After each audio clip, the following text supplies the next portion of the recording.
The essential idea, dear students, is that entrepreneurs play the leading role in a market economy, as you know. These are men and women who tirelessly try to anticipate events, to discover what types of goods and services consumers will desire tomorrow, in terms of characteristics, quality and price. In other words, there is an army of human beings devoted on our behalf to finding out what we will want in the future. And not only what we will want and be willing to buy and at what price, but also what people who may not even have been born yet will be willing to buy, in the case of very long-term investment decisions. And do we say attempt to discover as if we were talking about a crystal ball and the data of the future were already there and the future was simply still to come? No, we know that the future is not to come. It is to be made. We are not talking merely of discovering, but of creating. We must put our entire selves into action to try to create products, goods and services which we cannot even imagine today, and which we believe will be of enormous value to consumers. Therefore, entrepreneurs act as our mandatories, if you will. They are the professionals we entrust with our future. They devote themselves to thinking about and creating what we will truly desire tomorrow, and they work in an environment of uncertainty, which means they take a gamble. They try to come up with those goods and services, and to the extent that they believe there will be a demand for them, they incur costs today. In other words, they acquire factors of production, for which they pay certain monetary prices. It is in this sense, and only in this sense, that we say that costs tend to follow prices, and not the other way around. Tomorrow, and not necessarily tomorrow, perhaps in a week, a month, a year, or 10 years, consumers will value the goods and services which are being conceived today in an environment of uncertainty. Y como resultado de las valoraciones de las parejas marginales, determinará unos precios de mercado. And through the valuations of the marginal pairs, they will determine the market prices. Today, what entrepreneurs do is attempt to discover what those market prices will be, what level they will reach. And in an environment of uncertainty, entrepreneurs acquire factors of production to launch the production processes, which will mature into those goods we will eventually wish to buy. Hence, that is the process, or the law, or the genetic causal relationship between the phenomena. And you may say, but that is very difficult. And the answer is, yes, it is very difficult, but that is how the world works. Those entrepreneurs who get it right make a profit. They get it right in the sense that they manage to anticipate events and find out what goods and services are going to best satisfy the needs of consumers in the future. They buy low today, they sell high tomorrow, and they make a profit. In contrast, others get it wrong, and they sustain losses. This is a process of constant rivalry, in which there are no acquired rights. Having been successful in the past does not guarantee one's success in the future. The entrepreneur must put his or her entrepreneurial alertness to the test daily for the benefit of consumers. Who are the beneficiaries of this whole process? Citizens, consumers, all of us. We continually see that the market, through this spontaneous order, provides an ever-increasing flow of goods and services of higher and higher quality at more and more competitive prices. And, ultimately, that makes possible an improvement in everyone's standard of living, not only in quantitative terms, but also in qualitative terms. What is more, an ever-increasing number of human beings can be sustained by this process, and with an ever-increasing quality of life. The textbook talks about appraisement. It is the process by which entrepreneurs foresee the market price of the good which we will be willing to purchase at some point in the future. In conclusion, note the chain of events. We begin in the future. I do not like to use mathematical representations involving variables and subscripts. The valuations at moment t plus 1, which has not yet taken place, will determine a price by the process of two-sided competition. We have already looked at the mechanism by which that price is determined, the valuations of the marginal pairs, a market price. And what do entrepreneurs do today?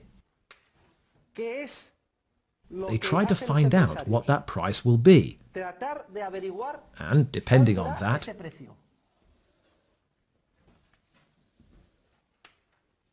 they acquire factors of production today. In other words, they incur costs, which are the monetary prices paid for those factors in order to produce the good, which will be sold tomorrow. Prices determine costs, and not the other way around. Ultimately, what are costs? At the beginning of the trimester, we defined cost as the subjective value the actor attaches to an end, but not to the end he pursues by acting, but precisely to the end he relinquishes when he decides to embark on a particular course of action.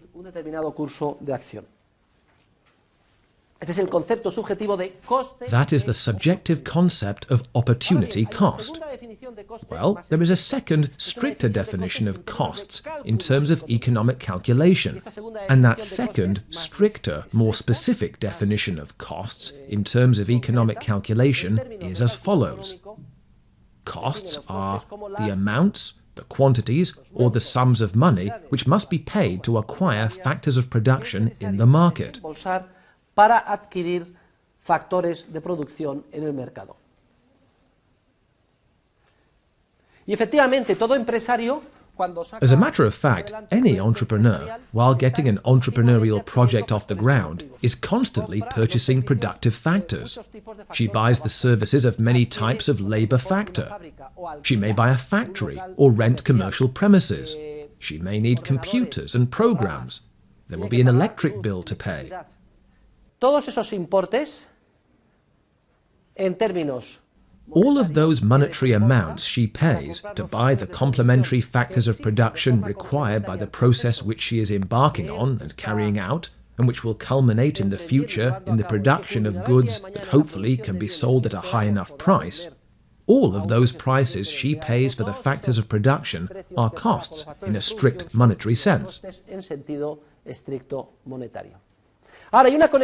Now, a very clear connection exists between the concept of cost as an instrument of economic calculation, that is, a sum of monetary units paid to acquire factors of production, and the concept of cost in general terms, which we recalled at the beginning, that is, the subjective value we attach to an end we relinquish when we decide to follow a specific course of action. This is very clear. Because when I pay a worker a wage, or I pay an electric bill, or the rent on commercial premises in a production process, that money I am paying for those factors of production could instead have been used to buy other factors of production, or the same factors but employed in a different production process. Dedicándolos en otro proceso productivo. The very fact that I can estimate the cost in monetary units helps me to be aware of what I am giving up by launching a certain production project. Por emprender un determinado proyecto de producción.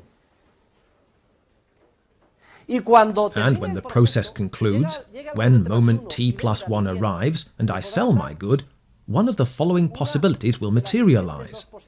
1. That I am able to sell at a price sufficient to permit me to recover the costs and obtain an entrepreneurial profit. Or 2. That once the production process concludes, it turns out I have committed an entrepreneurial error, and the price I receive is lower than the costs I have incurred, and therefore I sustain an entrepreneurial loss. In terms of economic calculation, an entrepreneurial profit is a sign that indicates an entrepreneur has acted wisely. Meanwhile, a loss is a sign that tells the entrepreneur he or she has acted unwisely. In what sense? Well, if an entrepreneur suffers a loss and cannot obtain a price high enough to at least permit him to recover costs with a sufficient profit margin, if he suffers a loss, the sign he is receiving from the spontaneous market order is that he has acted unwisely in the following sense. In the sense that those scarce resources, those factors of production he has acquired in his entrepreneurial process, were more urgently needed and valued by consumers in other production processes. This is what an entrepreneurial loss means. That society's scarce resources have been malinvested because you, as an entrepreneur, have put them to use on an investment project which, when it has matured, has not commanded a price equal to the value of what you have already paid in costs, along with a profit margin. Meanwhile, if you have made a profit, the message is, you're on the right track, keep it up. The use to which you have put society's scarce factors in pursuit of that production project is correct. Consumers would not have placed a higher value on any alternative use for those scarce productive factors. So,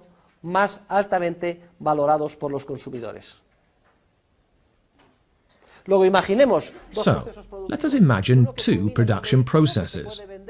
One culminates in a vehicle which can be sold at a high enough price and generates a profit.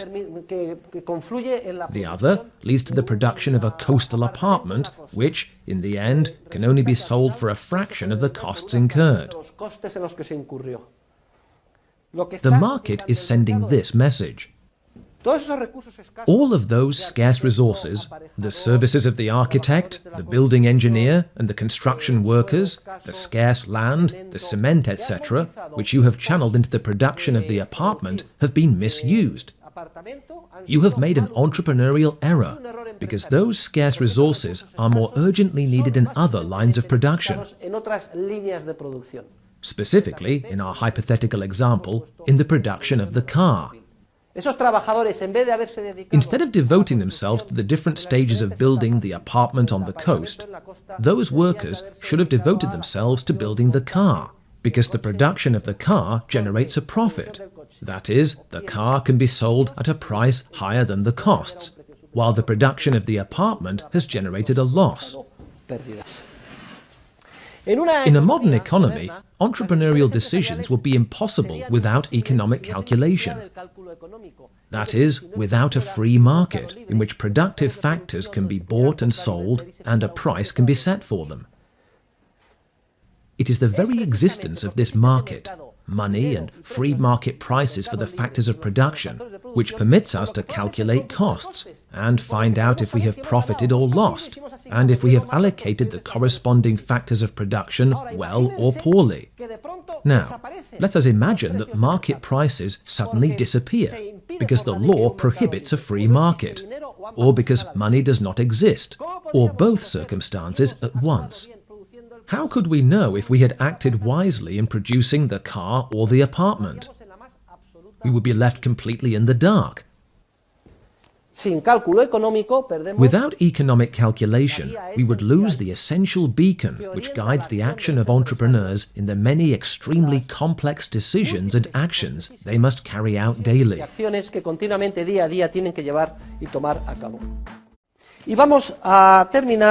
We will conclude with a presentation of what we would call the General Cost Principle, which is a universal economic law, a law of tendency, like all the economic laws we must grasp. This principle indicates the volume of output entrepreneurs should reach in the spontaneous process we are describing. The idea is very simple and can also be expressed in marginal terms, in terms of 1 unit more or 1 unit less. Every year I explain this with gestures, because I believe that method is quite simple and illustrative, And it allows me to avoid using graphs and drawing curves that communicate the mistaken idea that they actually exist when they do not.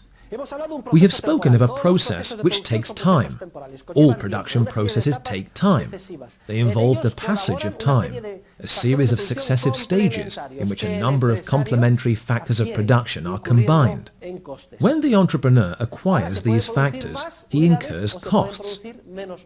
Now, the entrepreneur can produce more units or fewer units.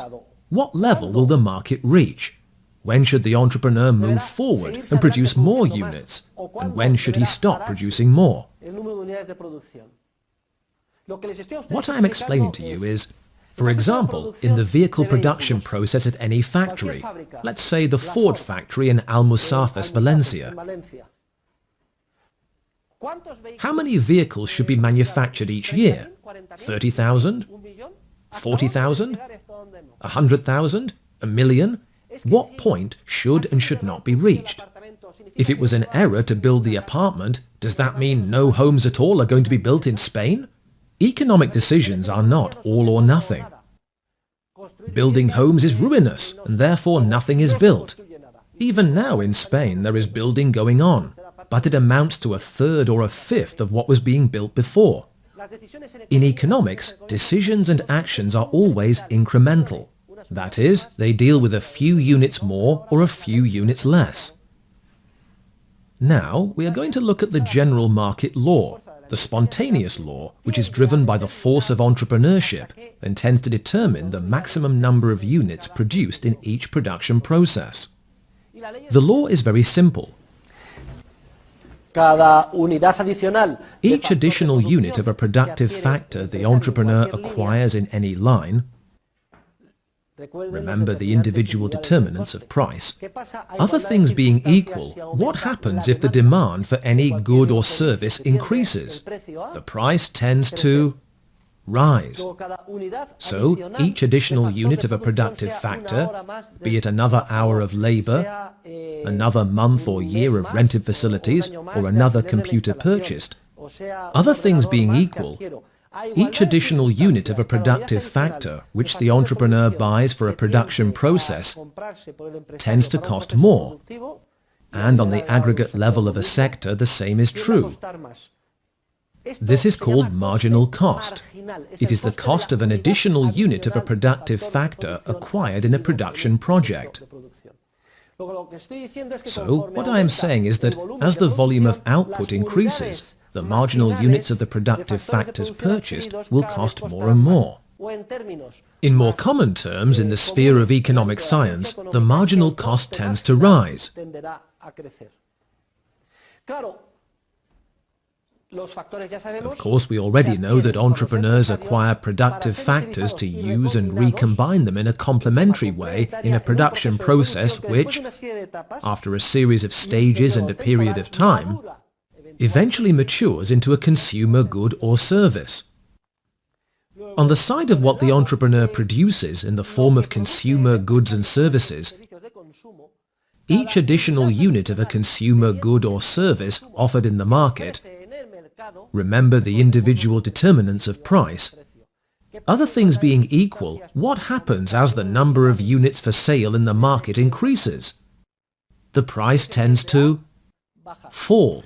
Well, the price of an additional unit the entrepreneur sells in the market once he completes his entrepreneurial project is called marginal review, in the sense that it is what the entrepreneur receives for each marginal or additional unit of a consumer good that he produces.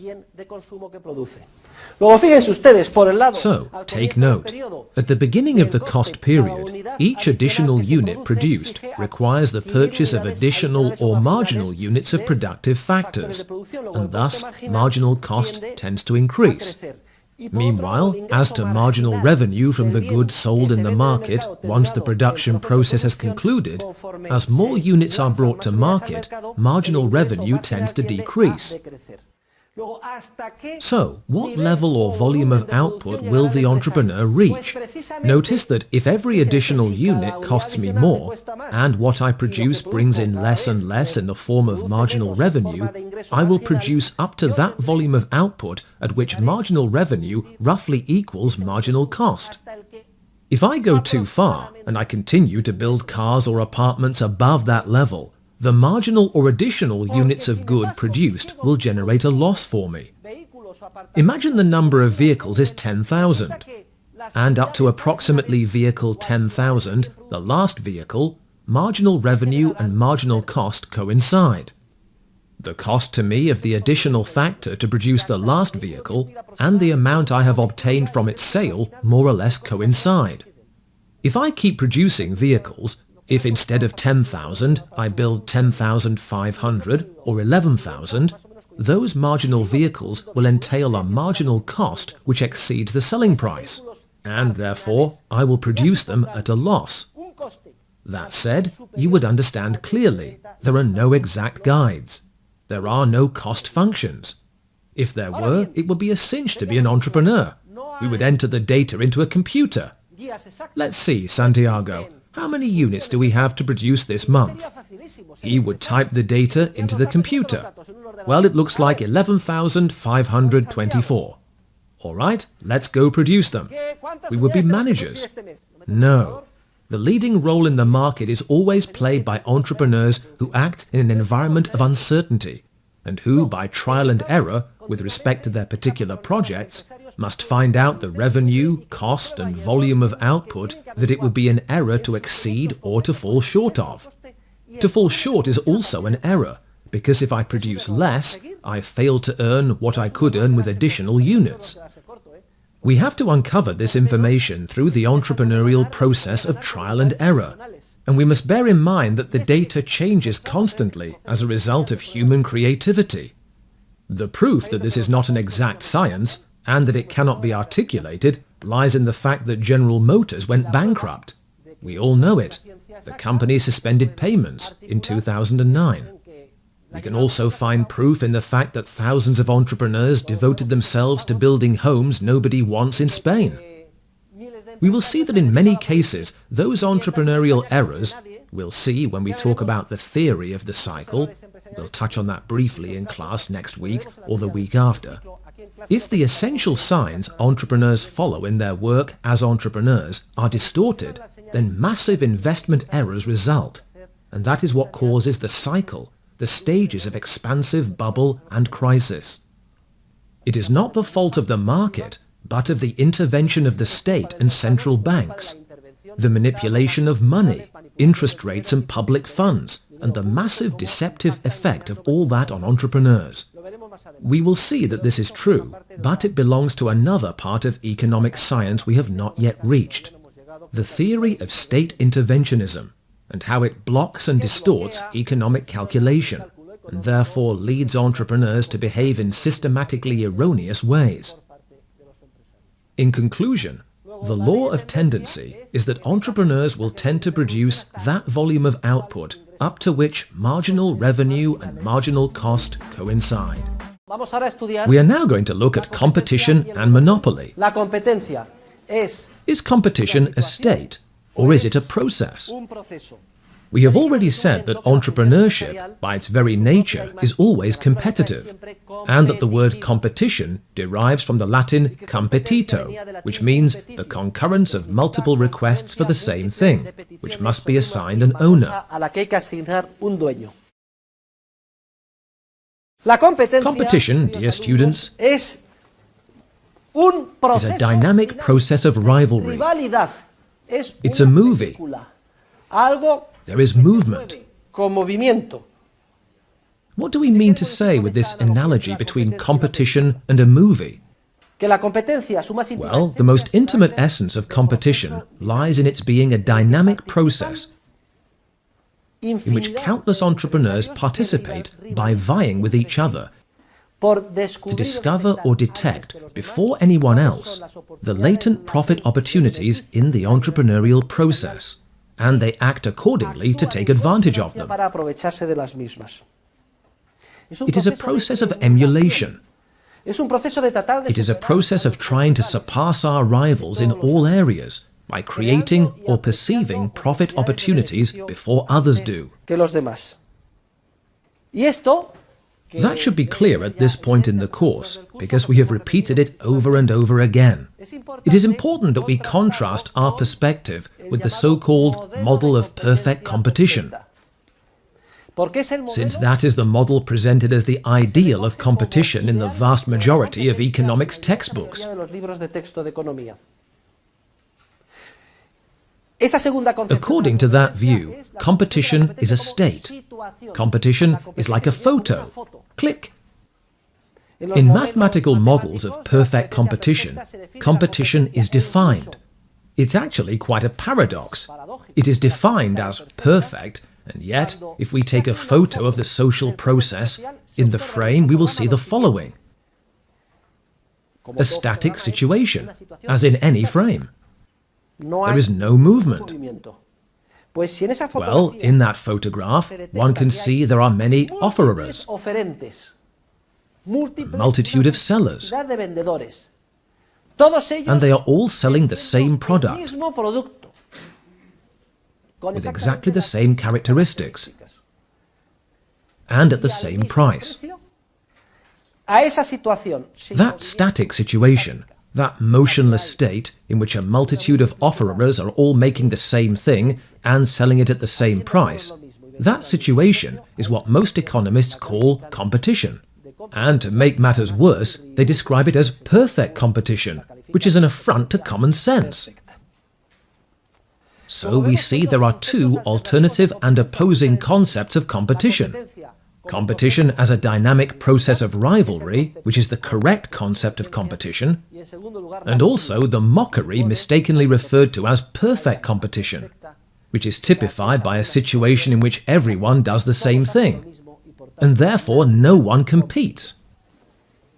y ustedes me podrán You may ask, preguntar, ¿cómo es posible how is it possible that a legion of economists, economic scientists, distinguished professors, autores de libros de texto textbook authors and Nobel Prize winners have made the model of perfect competition, that is, the static view of competition, the pivotal concept around which their entire theory revolves? toda su teoría? De nuevo es aquí donde podemos constatar Again, here we observe one of the clearest instances in which the use of mathematics in our discipline plainly exerts a harmful effect. matemáticas en nuestra disciplina. La competencia Competition as a state consists of a state of equilibrium, which alone lends itself to the use of mathematics. y el The empeño insistence on applying the wrong methodology, that of the natural sciences, where constancy exists and time and creativity do not, to the sphere of the social sciences, where human beings play the leading role, manifests itself in a string of errors. But perhaps the greatest of them all has been the deification of an idea as absurd as the static concept of perfect competition. Y si tenemos dos We have conceptos now de considered competencia two como concepts of correcto, competition. la competencia como We have looked at the correct como concept of proceso competition dinámico, as a y el movie, concepto as a erróneo dynamic de la process, competencia como and the incorrect concepto concept of estático, competition competencia as a además state. llamada perfecta, entre Competition comillas, which is la que nadie actually compite called, porque no se quote permite, unquote, el modelo económico perfect, tiene que hacer lo in mismo, which vender al no mismo one precio. competes, because no Vamos one is ahora a la allowed to. entrada In the a dos model, conceptos everyone también has to make the alternativos same distintos thing de and sell it at the monopolio. same price. Y vamos a ver cómo cada uno de Now estos we dos will conceptos also de introduce monopolio va de la two mano, como si distinct dijéramos, and alternative de cada uno de concepts los of dos monopoly, conceptos que acabamos de and we will repasar de see that competencia. these two concepts of O monopoly expresado go de otra hand in forma, hand, al so to speak, concepto with the correcto two de concepts of competencia competition we have just le reviewed. daremos un concepto correcto To put it de another monopolio, way, we will make a y al connection concepto between the erróneo de correct concept of competencia competition le and a correct asignaremos, concept of relacionaremos un monopoly, concepto también and between the erróneo incorrect de concept of monopolio. competition and an incorrect concept of monopoly. We will start with the latter. Do you recall the incorrect concept of competition? Competition as a state, the equilibrium model, defined by a multitude of offerers, all of whom are producing the same product and selling it at the same price. In other words, this model, by definition, does not allow anyone to compete or to do anything different. Roughly speaking, mathematical economics theorists consider anything that is not perfect competition to be monopoly, That is, if for competition to be perfect, the essential characteristic of the static frame is the presence of a very large number of offerers, these economists describe as monopoly another frame, another photograph, another equilibrium state, in which, instead of a multitude, there is the opposite, one seller only. Luego, vean cómo Notice that the incorrect concept of perfect competition immediately gives rise to the incorrect concept of monopoly, defined as that situation, not process, in which it is detected that only one producer is present, and supposedly a lone producer can, at will, set artificially high prices to the detriment of consumers. An oligopoly would be somewhere in the middle. The word comes from Greek. Oligo means a few, and polein, to sell. Pero este concepto de monopolio o del oligopolio es But this concept of monopoly or oligopoly is complete nonsense from the perspective of the dynamic theory of the processes of social cooperation, which are led by entrepreneurs. This will be clear right away. Let us look now at the correct concept of competition. As you will remember, the correct concept of competition is not a frame, but a movie. It is a dynamic process of rivalry, in which entrepreneurs contend with each other in their attempt to be the first to discover or create profit opportunities, and act accordingly to take advantage of them. For once someone has detected a profit opportunity and seized it, that specific opportunity is eliminated from the market. It can no longer be detected or grasped by another human being. In keeping with this conceptualization of competition, which we have termed correct, indeed it is the only correct one, competition as a dynamic process of rivalry, the correct concept of monopoly differs radically from the one we have just considered. Now we must focus on whether or not it is possible for entrepreneurs to enter this process of rivalry. And we say that monopoly exists only when free access to the entrepreneurial process is blocked in any part of society by the force of the state. The crucial point is no longer whether there is only one seller or a few sellers. The crucial point is whether there is free access, freedom of entry or not, due to systematic state coercion that prevents the free exercise of entrepreneurship in any part of life in society. Furthermore, if we arbitrarily choose a frame from the succession of frames that make up the movie, and when we look at it we see there is only one seller, that is irrelevant from the dynamic point of view. Well, if the person who observes that there is only one seller in that selected, isolated frame happens to be a mathematical economist, he or she will immediately yell bloody murder. Monopoly! The much-hated monopoly. Consumer exploitation. After that company. In contrast, the Austrian economist, who holds the dynamic view of the market, in which entrepreneurship plays the leading role, will find it irrelevant if one or several frames show just one seller, because the focus should not be on an odd frame, but on the movie's dynamic process as a whole, to see if throughout there has or has not been free access to the unfettered exercise of entrepreneurship. And if we see that free access exists throughout the dynamic process, then competition exists in the dynamic sense, regardless of whether there has been only one seller at certain specific points. That is irrelevant.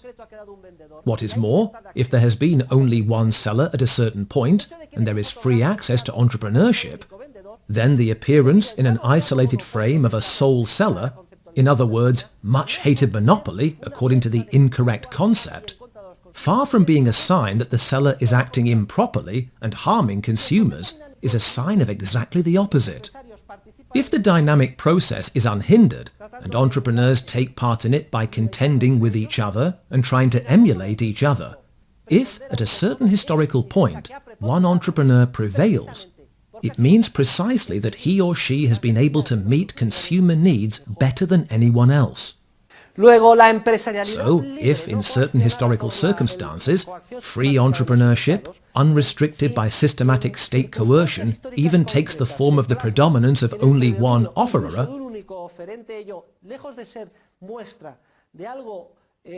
far from a sign that something is wrong or detrimental to consumers, it is a sign of exactly the opposite. The attainment of a monopoly position in a free environment makes it clear that the entrepreneur is serving consumers better than anyone else. Notice that when we consider any real case, the judgment we make differs radically, depending on our conceptualization or analysis. For example, the case of Bill Gates and his operating system. He managed to launch and bring to the market a user-friendly operating system that is used by millions and millions of people. And instead of building him a statue or a monument, etc., competition authorities in Europe and the United States went after him, defamed him, fined him. Who is right? Remember that in the market there are no acquired rights. Each day is a new beginning, and an entrepreneur must defend his predominance by serving consumers better than anyone else. And if, in certain historical circumstances, Bill Gates predominated in the market, and there was no systematic government coercion to block the free access to entrepreneurship, then Bill Gates indeed met the needs of consumers better than anyone. But be careful. This is no guarantee. Bill Gates was not in a position to rest on his laurels. Success today is no guarantee of success tomorrow. IBM gained control of 70% of the computer market in the 1960s. Then it started to become a huge, arrogant company. The bosses were presented with a proposal to make small personal computers, and they said, "Oh, that's silly. That'll never make a profit. Goodbye." And what happened? Like General Motors, the company nearly suspended payments and failed. It came very close. If you cease to be more alert than your competitors, who constantly devote themselves to meeting consumer needs in the best way and at the best price, then an army, a constellation of real and potential competitors immediately spring up everywhere, and they threaten your predominance. So, from the dynamic perspective, it is irrelevant if in a particular frame, at a certain moment, only one entrepreneur appears to have predominated. Moreover, that indicates that he or she acted more sensibly than anyone else. The process itself is dynamic. Every day is a new beginning.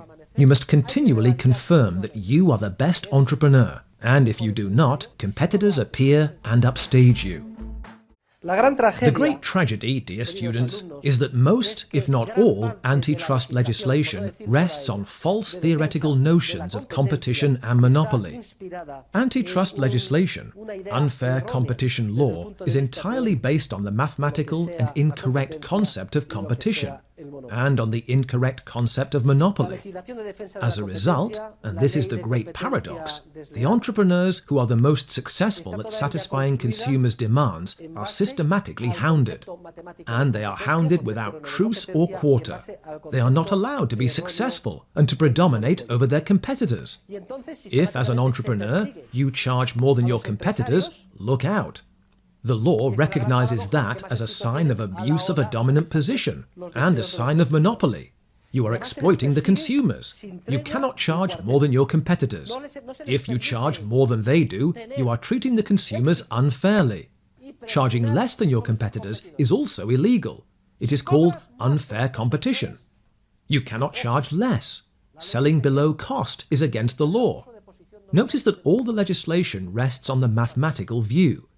People think that costs determine prices, and that anyone who sells below cost is an unfair competitor. Charging less than one's competitors is illegal. Then again, charging the same price as one's competitors is also illegal.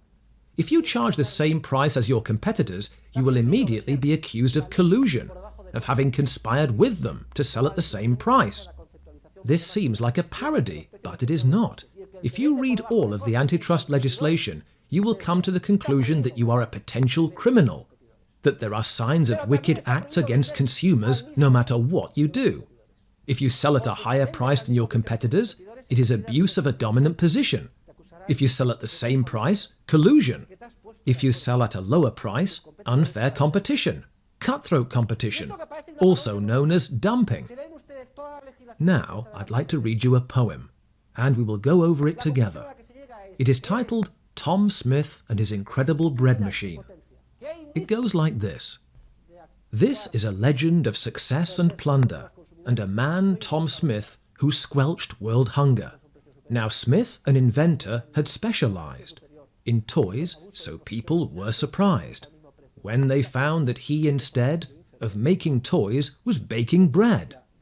The way to make bread, he'd conceived, cost less than people could believe. And not just make it, this device could in addition wrap and slice. The price per loaf, one loaf or many, the minuscule sum of under a penny. Can you imagine what this meant? Can you comprehend the consequent? The first time yet the world well fed, and all because of Tom Smith's bread. It's like when Bill Gates was the hero. A citation from the president for Smith's amazing bread.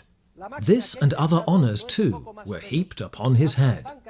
But isn't it a wondrous thing how quickly fame is flown? Smith, the hero of today, tomorrow scarcely known. Yes, the fickle years passed by, Smith was a millionaire. But Smith himself was now forgot, though bread was everywhere.